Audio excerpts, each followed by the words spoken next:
Acids, amino acids मतलब होता है सब्स्टिट्यूटेड मीथेन। मतलब मीथेन का जो स्ट्रक्चर होता है CH4 वाला, तो उसमें जब उसके हाइड्रोजन्स को सब्स्टिट्यूट करके कुछ और ग्रुप्स लगा दिए जाते हैं।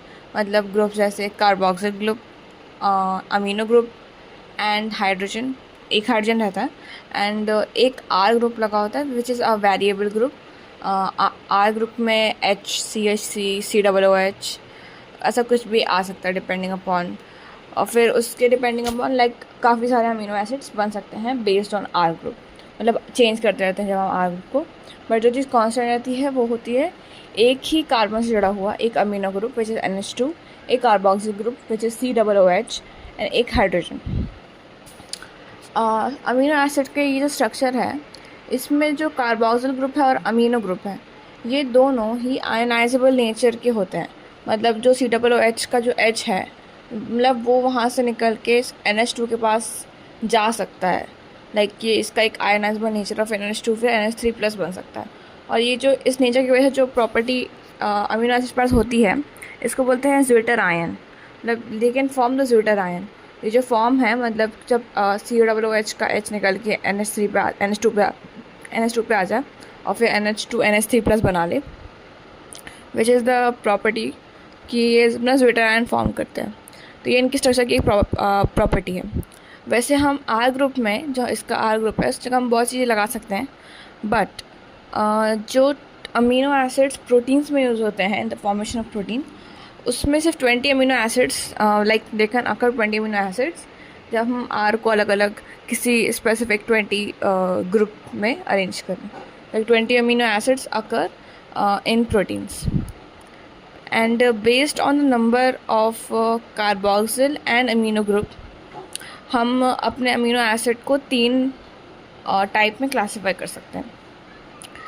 जैसे कि COOH कार्बोक्सिल ग्रुप जो है वो एक एसिडिक ग्रुप है और NH2 एक बेसिक ग्रुप है। तो डिपेंडिंग अपॉन उनका नंबर, अगर COOH ज़्यादा है तो एसिडिक होगा, NH2 ज़्यादा है तो फिर वो बेसिक होगा। मतलब इन शॉर्ट, अगर हम आर में ऐसा कोई स्ट्रक्चर लगा रहे हैं जिसमें ऑलरेडी COOH प्रेजेंट है, या फिर किसी में NH2 ऑलरेडी प्रेजेंट है आर में, बिकॉज हम ऊपर तो चेंज नहीं कर रहे हैं, लाइक COOH रहेगा ही एंड NH2 भी रहेगा और एक हाइड्रोजन रहेगा। The only thing you can change is R. तो आर में अगर COOH है सो एसिडिक हो जाएगा, अगर आर में NH2 है तो बेसिक हो जाएगा। वही अगर आर में कोई ऐसा स्ट्रक्चर है जो कि इन दोनों में से कोई भी नहीं है, CH3 है या फिर H है, सो वो फिर न्यूट्रल अमीनो एसिड में क्लासीफाई होगा।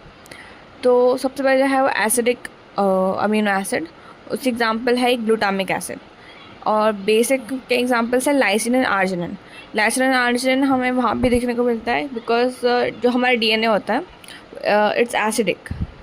तो जब DNA की पैकेजिंग में कुछ प्रोटीन ज़रूरत पड़ती है हिस्टोन के साथ, तो उसमें लाइसिन एंड आर्जिनिन का भी इस्तेमाल होता है। तो lysine and arginine are like important basic amino acids. और neutral amino acid which is valine, और एक और क्लासिफिकेशन है which is aromatic amino acids. मतलब जब आर में हम कोई एरोमेटिक ग्रुप लगा दें तो उसके एग्जांपल्स हैं phenyl alanine, tryptophan and tyrosine. और उसके बाद अमीनो एसिड के जो कुछ इंपॉर्टेंट एग्जांपल्स हैं जो हमें बुक में दिए हैं, which is glycine, alanine and serine. उसको क्लासीफाई नहीं किया है बट वी कैन, लाइक ये सब न्यूट्रली होंगे बिकॉज ग्लाइसिन में हम आर की जगह पे H लगा रहे हैं, एलानिन में हम आर की जगह पे CH3 लगा रहे हैं, एंड सेरीन में CH2OH लग रहा है, लाइक एल्कोहल ग्रुप।